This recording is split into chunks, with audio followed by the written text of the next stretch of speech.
Your Steve Jones Show podcast will start shortly. The Steve Jones Show podcast is sponsored by Brewers Outlet, your beverage supermarket on Reagan Street in Sunbury.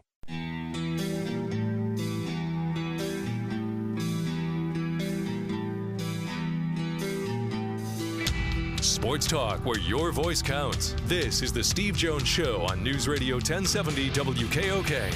Now, from the Sunbury Motors Studio, here's Steve Jones. Happy Brewers Outlet Day, everybody. If you want to tailgate, there's only one place to go, and that's Brewers Outlet. Get yourself ready for the weekend.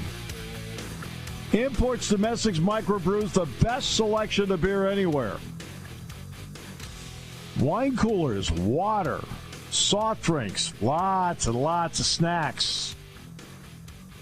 They roast their peanuts fresh and out every day. 6 great flavors of slushies. And the pickle bar, led by the barrels and the dills, indeed. Say it all together now. Second to none.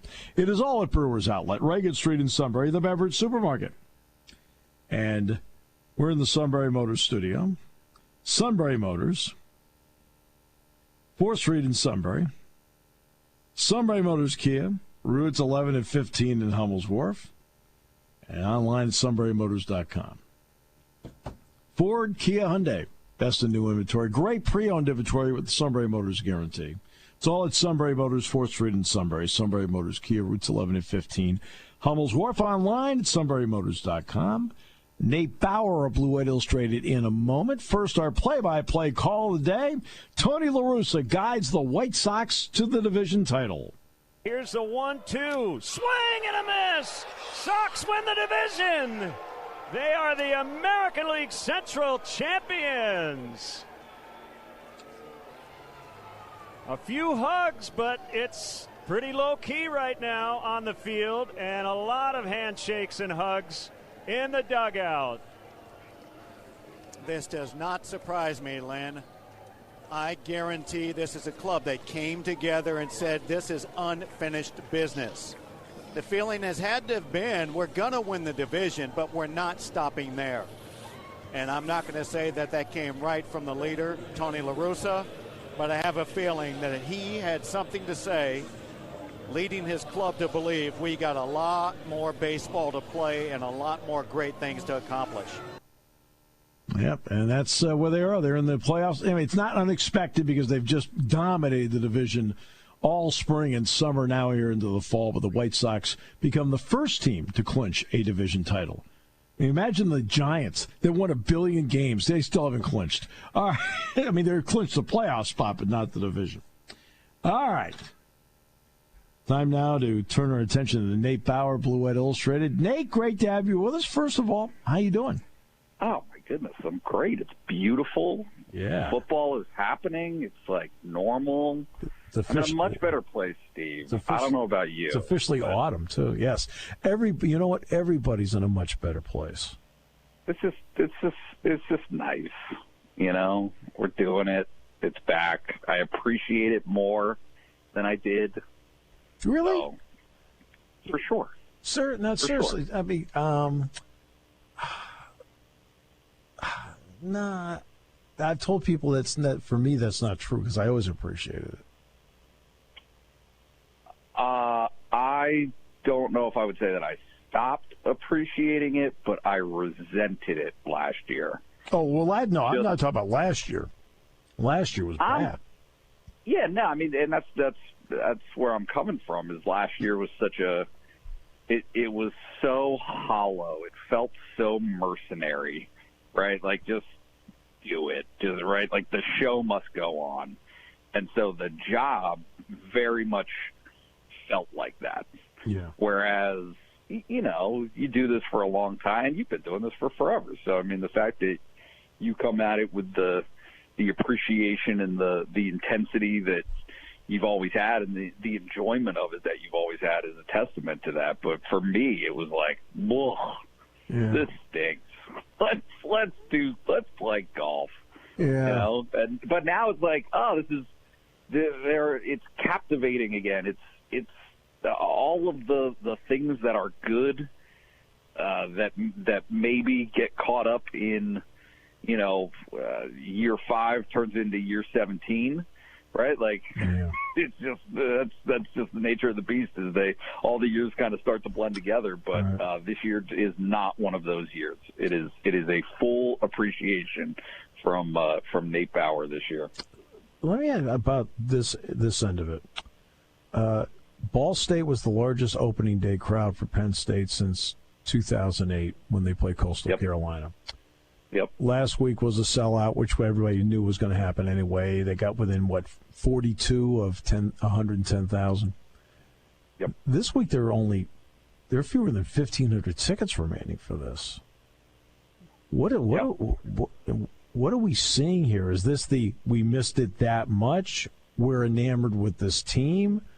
I've been aching to get back, or is it all of that? Yeah, I think that it's definitely a little bit of everything, right? Like, I mean, look, I don't know what the casual fans' perspective, or maybe that's the wrong way to put it, right? Like, how does the hardcore fan view this weekend? Probably as a walkover, like, right? Like, it's just a game that you play because you have to play it, and they wish that Penn State had scheduled Syracuse for the spot or whatever, right? But like a bigger name. But I think more to the casual fan, it's, hey, there's football. The thing that we used to do all the time is back. And for the weekend, what a great opportunity to get back to Beaver Stadium, to tailgate on a nice Saturday in September at Beaver Stadium. And then on top of that, watch a team that is showing signs of being not just good, but potentially very good. It's kind of like the early stages of that at this point. When you watch the game on Saturday night, I think if you're just a fan of, like, I'm going to watch a college football game, you had to love watching that game because I thought both teams. Like, in other words, the team that won the game just won the game. The other team didn't lose the game. Yep. No, it's funny that you brought that up because I have been kind of saying this week that this, like, when I'm evaluating this Penn State team right now, there's such a limited sample size and data size to choose from when you're this early in the season, and so. You frame and contextualize Wisconsin as being good because that's what the preseason ranking says, and because that's what historically Wisconsin has been. But nobody knows, right? That wasn't a great Wisconsin team last year, and so you're carrying over some pieces. But yeah, the expectations don't necessarily match what is necessarily going to be the case. But the thing that I took away from that Wisconsin game was, I just watched a game with high-level football. Like, that was a good football game. Yes, it was. Two really good defenses. Mm-hmm. The defenses are ahead of the offenses, but that was good football. Hey, guess what? Saturday night, Auburn, like, that's no joke Auburn team. There are some dudes on that Auburn team with good coaching. Like, that is a legit team that just came in, to Penn State, and Penn State beat.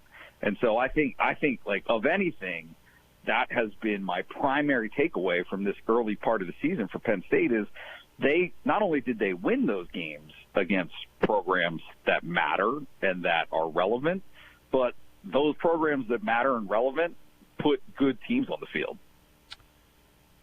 Obviously, Sean Clifford is always, as the quarterback, is going to be the focal point, pro or con, about what's going on. Yep. As you've not only watched Sean, but then when you have listened to him, what have you thought? Yep. No, I think here is a guy who, definitely has grown up, right? Like, and he's always had a mature approach. I think he's always been dedicated and so invested. Like, nobody has ever doubted his preparation. He is it is the thing that people say first about him. However, he's just more clear-eyed. He's less head in the clouds this year. And that's not a knock on him, right? Like that's one of the most endearing things about him is how optimistic he is, and the way that he approaches the game and the way that he plays it is always, you know, that you're going to get everything that he's got. But in the past, that everything that he's got at times included taking risks that were not to the benefit of the team, because that was just the style of quarterback that he was. He wanted to be aggressive, and he wanted to be right. He just that Brett Favre, right? Like, he just wanted to be that. And this year, you see not necessarily the opposite of that, but you just see him playing within himself, and that has manifested itself not only in his statistics, but after the games, when he's talking about his approach, it's very much, hey, this is just the beginning of what we can do, right? Like, getting the ball to guys who he stressed it on Saturday night. His confidence doesn't come from his own preparation. It comes from where he sees the preparation in everyone else on this team.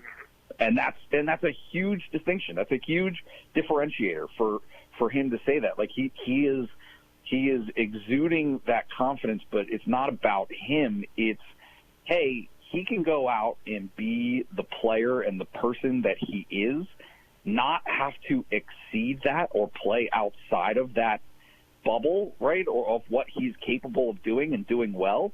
And the other guys are going to take care of what they need to take care of. And that's powerful. That gives you a potential that I just think, contrasting it to last year, like that was the difference. If their expertise is doing things by numbers, they're really, really good at it, and that's the best way for them to go about evaluating a team. I got that, but something that they usually struggle with is the ability to look at somebody and say, they got a real feel for this thing. I mean, that's an intangible. So let's look at Mike Yurcich. When you through 3 games, now you've had a chance to watch him through 3 games, what kind of feel does he have for the game? Yeah, he does not try to fit the proverbial square peg in the round hole. He adapts. There's always, these guys always come into a game with a plan, always. But inevitably, that plan shifts. No defense gives you exactly what you're expecting.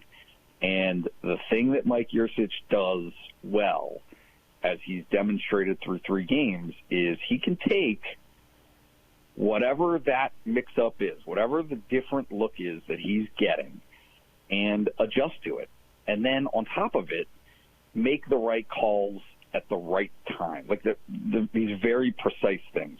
I was talking earlier this week about the tight end production on Saturday, and the fact that, right, like everybody's, not everybody, but we're all kind of talking about, like, oh, where are the chunk plays, right? Where are these 50-yard bombs? That was kind of the expectation, was they're going to go deep all the time. That wasn't what Auburn was giving Penn State. But the two biggest passing plays that Penn State had on Saturday were to the tight ends. And not only that, and very importantly, they were not contested catches. Right. Those guys were running completely free in the middle of the field, and Mike Yurcich understood that. Yeah. Right? Like, he knows where the vulnerability is going to be in a defense, and I think so far this season has exploited those things very well. I asked Donnie Collins this. I'm going to ask you this question. Same question. It's about Jahan Dotson. Here, obviously, everybody has tremendous appreciation for him. I think in the state, everybody has tremendous appreciation for him. Is he getting enough recognition nationally? Nope, he's not. And it might be, I mean, I'm trying to remember how Allen Robinson was perceived, and I don't want to make like comparisons to that type of lofty level, right? Yeah. But what I would say is, and this is even coming in internally. I did not appreciate how everything in the zip code he's coming down with. Mm-hmm. Right? Like, he is, yes, we all had questions after, and he knows this, and he's acknowledged it, the Minnesota, right, getting caught. There were some speed questions, but he is a different, better player considerably since then. Just a brief tangent anecdote. I had an interview with Dwight Galt before the season, right, like the week leading into the first game. Mm-hmm. And I was asking a bunch of different questions about who's the fastest, who's strongest, yada, yada, yada. But the one that I asked that caught my attention was who has the best hand-eye coordination on the team, right? Just pure hand-eye. Sure. And they don't have to be a starter or whatever. Mm-hmm. And it didn't take him a second to say Jahan Dotson. And what he said was, not only is Jahan Dotson, but the things he's doing in preseason camp this year, you would not believe, right? So the buzz for him coming out of camp was he's just the circus catches aren't circus with him anymore because he's making them so routine. And you saw that last year in that Ohio State game for sure, but I think he's doing it just about every game now. I think he's had 3 performances so far this season where he's just right. When I do a highs lows for every game. Yes. By the end of the season, best catch is going to go to Jahan Dotson. I would bet you in 10 games, just because he's good. He's that good. And I would agree with the sentiment that it's not necessarily being recognized quite as much on the national level as it needs to be. Is this week a test of a team's maturity? Definitely, no question.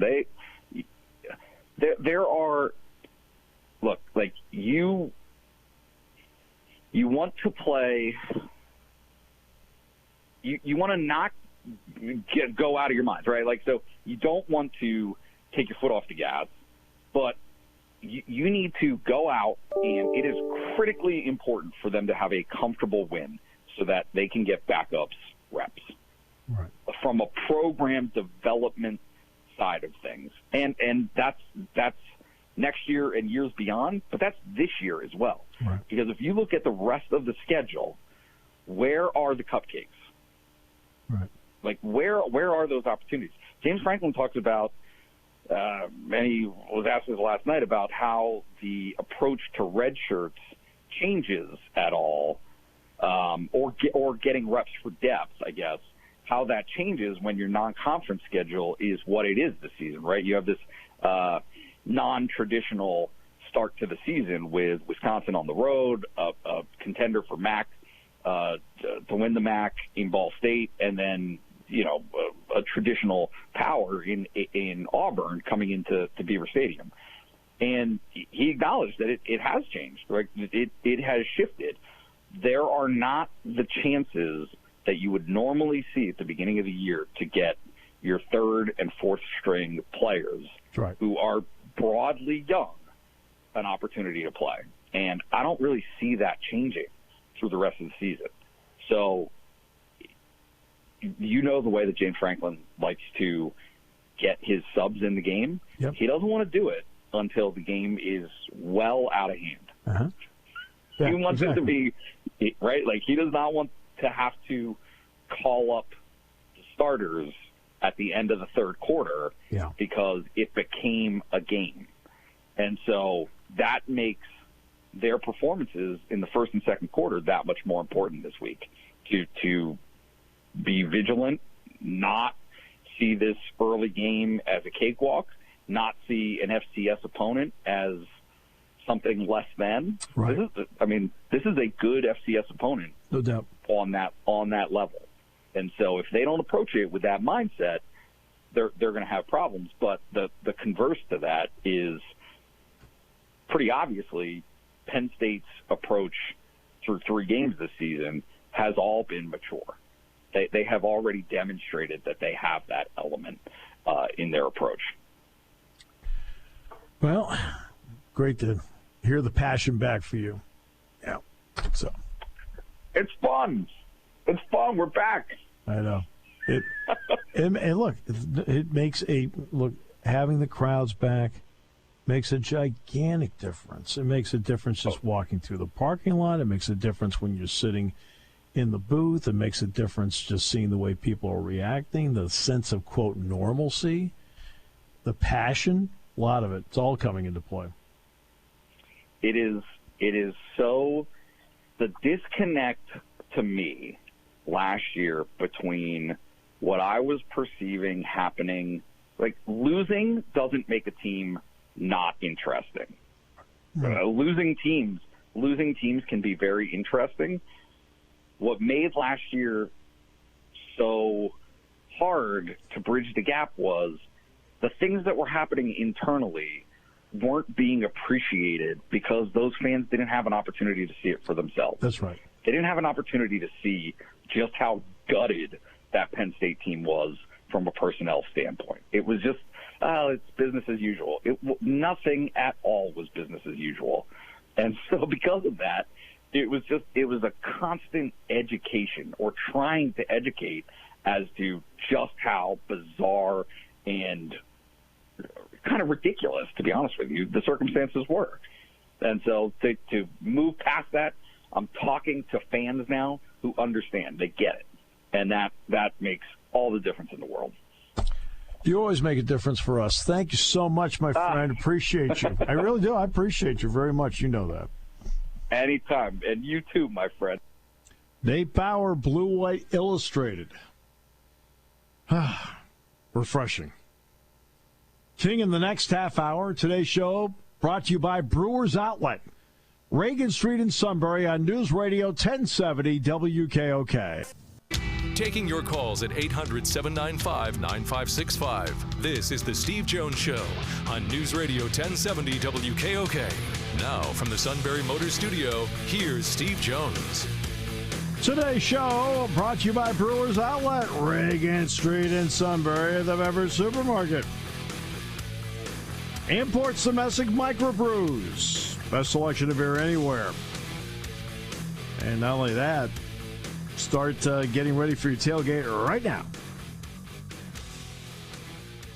Water, soft drinks, snacks, wine coolers. 6 great flavors of slushies. They roast their peanuts fresh and hot every day. And the pickle bar, led by the barrels and the dills, indeed second to none. It is all at Brewers Outlet, Reagan Street in Sunbury, the beverage supermarket. And we are in the Sunbury Motors studio, Sunbury Motors, 4th Street in Sunbury. Sunbury Motors Kia, routes 11, 15, Hummel's Wharf. Online at sunburymotors.com. Ford, Kia, Hyundai, great new inventory. Fabulous pre-owned inventory with the Sunbury Motors guarantee. It's all at Sunbury Motors, 4th Street in Sunbury. Sunbury Motors Kia, routes 11 and 15, Hummel's Wharf. Online at sunburymotors.com. Ladies and gentlemen, here he is, the one, the only, the King. Hey, man, what's up? King. Hi, guys. Hey, I've been watching a new show, and it's the stupidest show I've ever seen, and can't believe the guy even does it. So, guess It's what not it's called? It's YouTube of a high school football game? No, it's called The Bradshaw Bunch. What a stupid show. Oh, are you really watching that? Well, I watched half of one and half of another and said, you've got to be kidding. Yeah, how many brain cells did you lose?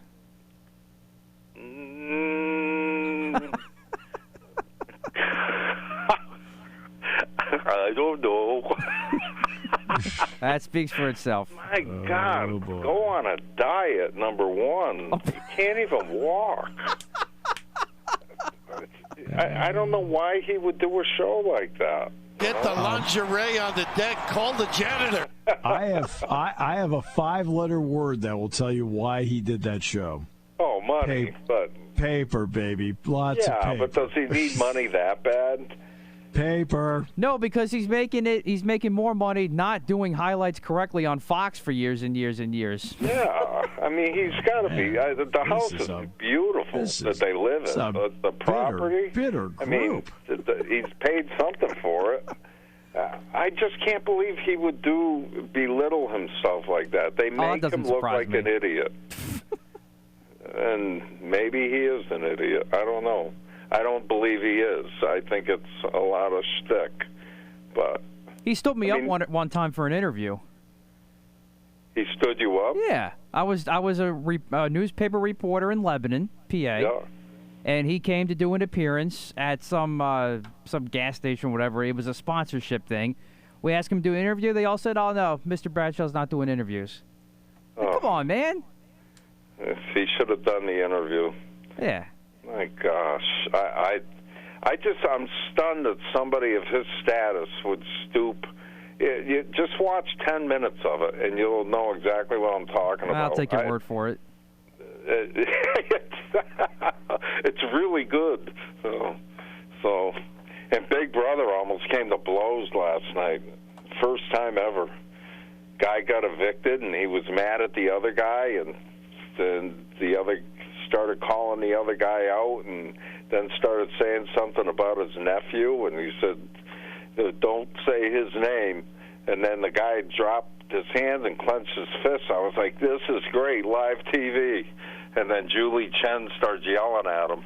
So that's my week. So. No, senor! No, senor! No, senor! So Big Brother's just about over. So I guess I'd be mad if I got tricked out of $750,000. I probably would raise my ire a little. So what have you guys been up to? Good game last week, huh? Yeah, if you're just a fan of, you want to watch a college football game, that was a fun college football game for the average fan to watch last week. They'd have loved it. You should hear the stuff I say. I yelled at my wife, "Oh, my brother just peed his pants." You must be so excited to see him beating good teams. Oh, I think this is great. I've done it so often that you develop that one step at a time deal. Okay, so that's one. Yeah, but last year sucked. I mean, last year wasn't brutal. Fun. So to be able to come around from last year to this year, it's just like night and day. I mean, you got an excited crowd. The whiteout was. Somebody told me they have 114,000 people now. Is that true? The crowd was 109,958, so it was 42 shy of 110,000. So they didn't expand it. He said they expanded the stadium, and I was like, I didn't hear that. No, what they did, actually, the stadium a few years ago shrunk. In order to meet the requirement of the American with Disabilities Act, ADA, they took out about 800 seats on the bottom three rows and filled it in with some single seats around there with spaces for wheelchairs and so forth, so they could meet the Americans with Disabilities Act. So, and that's for example, you'll see that, for example, Northwestern is going to be redoing parts of its stadium, and part of what they're doing is to meet ADA requirements too. But yeah, they actually took out 800 seats in the stadium, I want to say 10 to 14 years ago, something like that. Did you ever see the picture of me and Steve when they were building that stadium? No, I don't think I did. Yeah. How old were we? I think I was 7 and you were 6. Yep. Something like that. Yeah. I don't recall seeing that in the Sunbury Motor Studio. The picture. About 4 years ago, we reproduced it. So. The picture is when you come down my stairs. It's right there on the wall. Wow, I totally missed that. Just to the right. It's actually. I think it's the largest picture that's up there. Oh. Yeah, we were holding pennants, and they were building Beaver Stadium. How about that? All right, I'll observe it. I'll have to find it next time I make a trip out to the SMC studio. And then the recreation of it is in here in the studio itself, underneath my pass for the Fiesta Bowl. Yeah. So. That's pretty cool. It should be on a billboard. So I thought it would be on a billboard, but it's pretty cool. We reproduced it, but we had to get a pennant because we were holding pennants, a Penn State pennant, and my parents took the picture, and so we couldn't. The line was like curled around the student, whatever. The Penn State bookstore, yeah. Yeah, the bookstore. And I was like, holy God, we're never going to get it. So we got Steve, and he goes to the front of the line and talks to the lady, and she gave it to us. So, how about that? All right. Yeah. So a few F-bombs thrown our way, but we were good. So. Well, sort of until it was like when you were up there paying for it, I had a couple pictures taken, so yeah, they weren't that angry. All right, so all right, let's take a break. We'll come back with our predictions for the week. Brought to you by Brewers Outlet here on News Radio 1070 WKOK. When it comes to car buying, there's the other guy's way, and then there's the SMC way. The other guys force you into a vehicle you really don't want. The Sunbury Motors way lets you take the time you need to browse, ask questions, and take the test drive and think on it. For over 100 years, the Mertz family and all their employees have made your experience the most pleasant one you'll ever have. The other guys won't offer you the best price for your trade, no matter how much they say they will. The SMC way is their promise to provide you with the most money the market shows your vehicle is worth. The SMC way is to offer you all applicable factory rebates on new vehicles and generous discounts. Looking for a pre-owned vehicle? The SMC way checks each vehicle in a 200-mile radius to determine the lowest price, then beat it. It's the lowest price promise, just part of the SMC way. The choice is up to you, the other guy's way or the SMC way. The SMC way wins every time. Sunbury Motors Company in the North 4th Street Auto Plaza, Sunbury, and at sunburymotors.com. Selling more cars and satisfying more customers for over 100 years.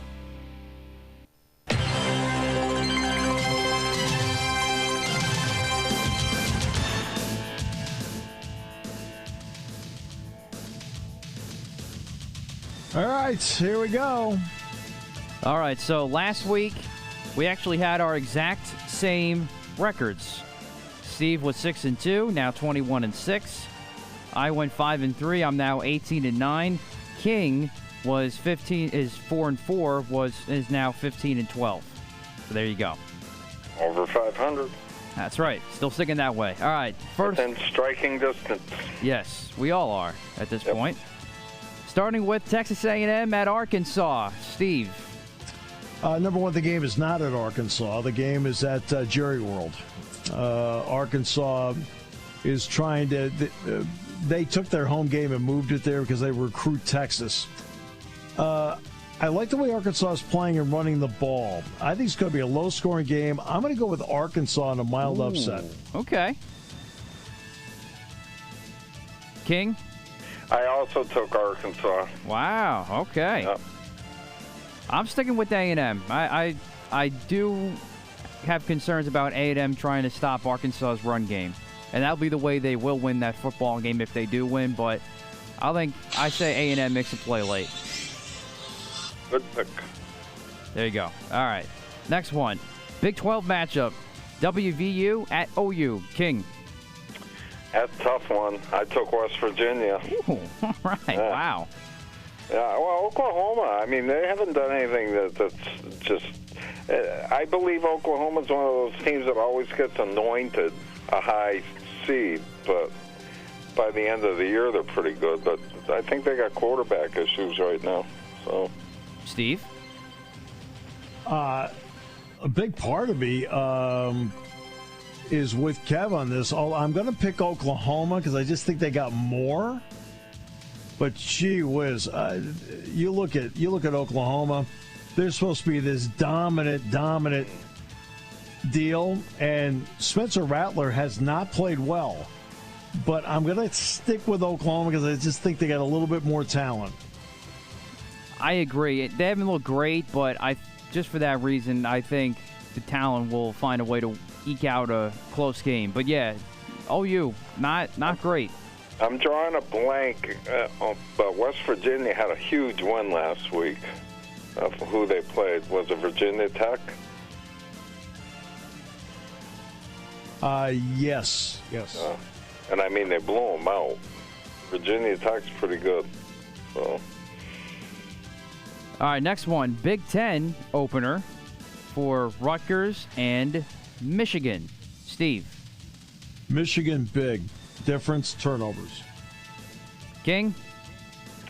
Yeah, I'm kind of happy for Rutgers that they picked it up a little bit this year, and I heard McCourty this morning on the radio, and he's a Rutgers grad, and so that's why I put this game in there. But I think Michigan is absolutely good this year. They're a good team. I got Michigan. Yeah, Rutgers stinks. Michigan, big. But they beat Syracuse. No, Rutgers is better than that, but they're not good enough to win this game yet. I mean, Greg's done a good job there. Yeah, they're better this year. So. And then finally, my Notre Dame Fighting Irish at Soldier Field against the Wisconsin Badgers. King.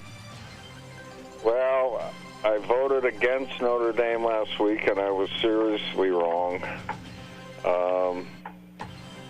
I'm going to go with Notre Dame.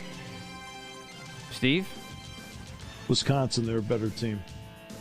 Ooh. I agree. Wisconsin not only wins this game, but wins this game outright. You got to be kidding me. I thought this was the game that we'd all pick. I could be screwed again. Yeah, no. I am glad I will be at the Penn State game tomorrow so I cannot watch Brian Kelly screw this up. The problem that Notre Dame has is the problem that it surprises me. It's the defense and their offensive line. I thought their defense going into the season was going to be very good. I agree. No, you're right about that. And that's the difference. What surprises me, they haven't been. I think Wisconsin will be able to run the football on them with Ches Malusi. I think that too, and I think it's going to be a rough day for Jack Cohn. I think Wisconsin's going to get after him. I think that defensive line is going to be a big problem for Notre Dame's struggling offensive line.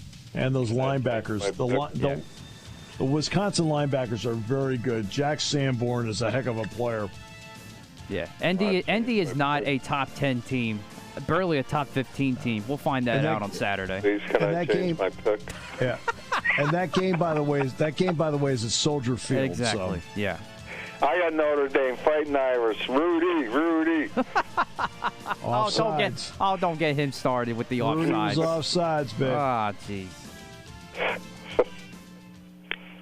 Just as bad as Brian Kelly coaching in these types of games. All right, anyway. NFL time now. New Orleans at New England. King. I like the quarterback at New England.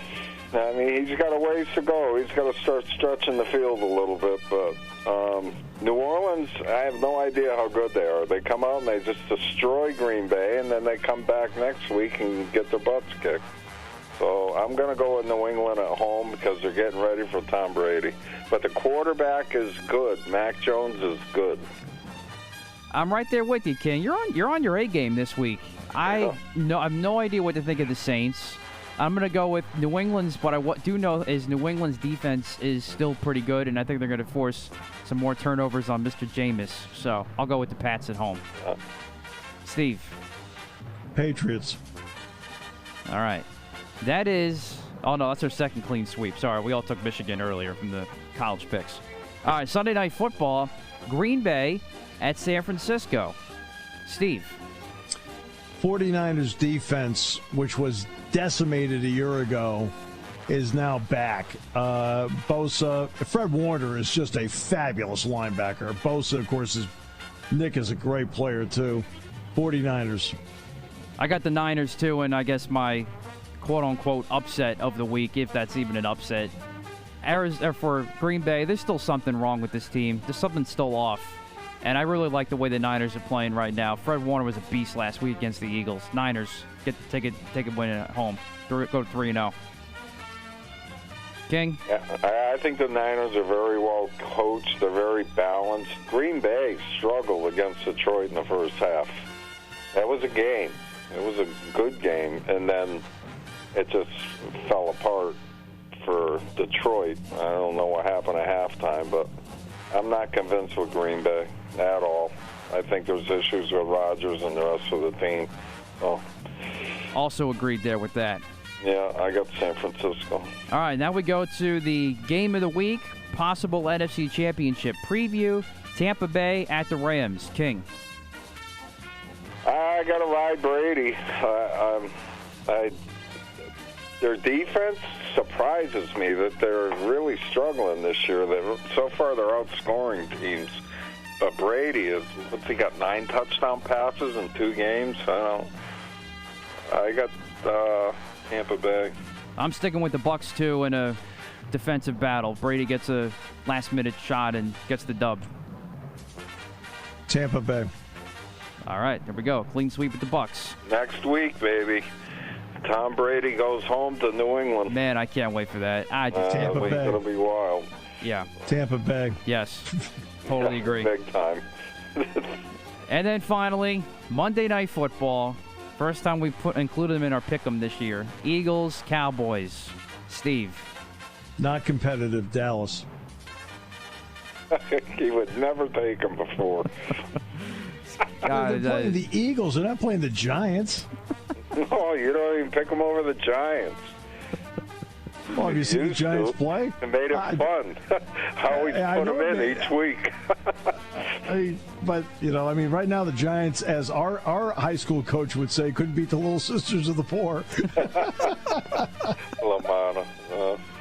King? Joe LaManna. The Cowboys are good this year. I like them. So, the quarterback play is great. They've got it all. I got Dallas, but I like Philly. I like Hurts. I think he's he's going to be a very good NFL quarterback. So, God, I hope we're all wrong. But now that I heard Jordan Mailata might not play, and you got Andre Dillard back there, that's just a kiss of death right then and there to begin with. And then I also hearing Bray Dittinger talking about Micah Parsons maybe being a spy. I think that's an astute observation, and I think that could be a problem too. Offensively, problem. So I'm going to go with Dallas. I feel like we're doing a therapy session here. I know. What the heck? I know. And the only problem is, it's Dallas's home opener. They're going to be doing the Hall of Fame rings for Jimmy Johnson. They're playing music. Pick the game. Dallas. I'm sorry. I don't care about your problems. I'm going to be vomiting before vomiting before the game because they're going to be doing the Hall of Fame ring ceremony for Jimmy Johnson and Drew Pearson. Your team. Oh, I'm going Dallas. I'm sorry. I can't. Oh, that's it. Look at this. Didn't take the long. Eagles win. Watch it. Okay. Row the boat. Oars are in the water. Didn't take long. Unbelievable. There you go. Yeah. I got to go Dallas. I'm sorry. You would have been a blast on the Titanic. Matt, I'm going to sneak in and Plus, ESPN Plus, and watch your game tomorrow night. All right. Party time, game time, or just fun time. Doesn't matter what time it is because it's Brewers Outlet time. The beverage supermarket has the area's largest beer selection. Imports, microbrews, ciders, and domestics. Pick from over 100 ice-cold 12-packs and dozens of 24-ounce singles. Soda, snacks, hot sauces, fresh roasted peanuts. Make it one-stop party shopping and don't forget the pickle bar. So whatever you're celebrating or just doing it up, Brewers Outlet, Reagan Street, Sunbury wants to see you. And thank you for your years of patronage.